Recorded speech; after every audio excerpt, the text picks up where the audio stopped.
New Girl. Ako ay lumaki sa isang maliit at rural na bayan kung saan alam ng lahat ang pangalan ng lahat.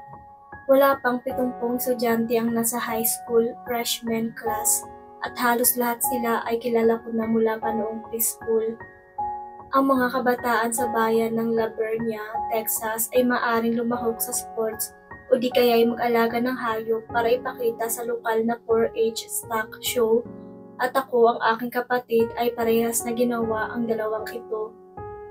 Ang aming mga araw sa panahon ng tag-araw ay ginugol sa ballpark. Naglaro kami ng mga kaibigan ko ng baseball, habang ang kapatid ko ay sumama sa kanyang mga kaibigan sa softball team ng mga babae.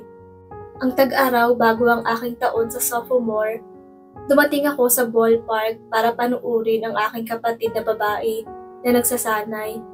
Kaagad, napansin ko ang bagong babae sa team. Nagsagawa ako ng ilang pagtatanong at natuklasan kong siya ay mula sa kalapit na San Antonio. Kakalipat lang ng pamilya niya sa bayan. Siya ay isang freshman at siya ay mag-aaral sa high school kasama namin sa darating na taon. Noon pa man ay medyo mahiyain ako pagdating sa mga babae. Ngunit ang babaeng ito ang nagtulak sa akin na lumabas sa aking shell. Iba si Melissa. Sa mga babaeng nakilala ko. Iba siya manamit di tulad ng mga babae sa aming paaralan at ang kanyang buhok ay mas maikli sa isang gilid kaysa sa isa. Maganda siya at nagkagusto ako agad sa kanya. Sa kasamaang palad, ganoon din ang lahat ng aking mga kaibigan. Hindi nagtagal ay sinimulang yayain ng kapatid ko si Melissa sa aming bahay para mag-swimming. Sa sandaling malaman kong pupunta na si Melissa, tatawagan ko ang mga kaibigang lalaki. Parating na siya, bilisan mo at pumunta ka dito. Alam nilang lahat kung sino ang siya at kadalasang dumating sila sa tamang oras. Ginagawa kong magpapansin sa simpleng paraan at umaasa sa kung anong apil na meron ako at likas na kakayahan sa pag-awit upang lumamang sa grupo. Gusto kong sabihin na epektibo ito, ngunit magsisinungaling ako. Hindi ako binigyan ni Melissa ng oras ng araw niya. Kahit anong gawin ko o kahit anong pilit ko, parang wala siyang interes sa akin. Ang tag-araw ay natapos na at ang mga pagbisita ni Melissa sa aming tahanan ay unti-unti nang dumalang. Sa sunod na 3 taong mahigit, paminsan-minsan ko siyang nakikita sa mga hallway ng paaralan. Natuwa ako na malaman kong may klase kaming magkasama sa junior year ko. Nakaramdam pa rin ako ng kilig sa tuwing siya ay magalang na tumatango sa aking direksyon. Parang iyon na ang pinaka-ugnayan naming dalawa. Hindi ko naiintindihan bilang isang all-district football player.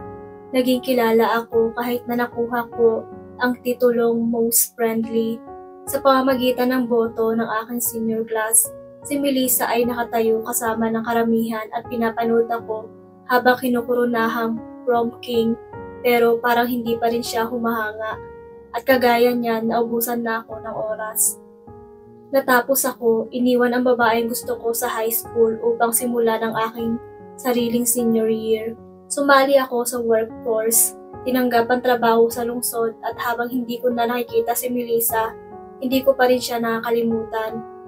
Halos 2 taon na akong wala sa paaralan nang maimbitahan ako sa birthday party ng isang kaibigan. Nakasandal ako sa aking truck. Napapaligiran ng mga dating kaibigan nang siya ay lumakad paakyat sa driveway. Nagtama ang mga mata namin at sa isang iglap bumalik lahat ng nararamdaman ko para sa kanya.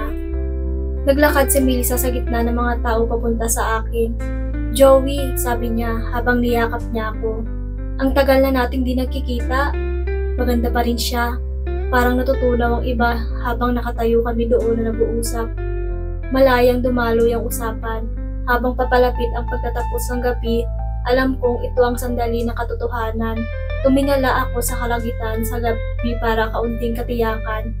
Makasang-ayon na ba sa akin ang mga bituin?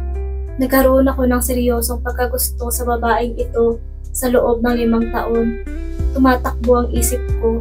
Ayokong mag-shutdown muli, ngunit alam ko rin na walang paraan na mabitawan ko siya nang hindi nagsasamantala. Huminga na malalim at hiningi ang number niya. Ibinigay ni Melissa sa akin ang kanyang numero ng gabing iyon at ang kanyang puso. Pagkatapos noon, makalipas ang 1 taon, ikinasal kami. Tulad ng anumang mag-asawa, lumanas kami ng mga ups and downs. Ngunit sa lahat ng ito, si Melissa ay nanatiling nag-iisang tunay na mahal ko sa buhay.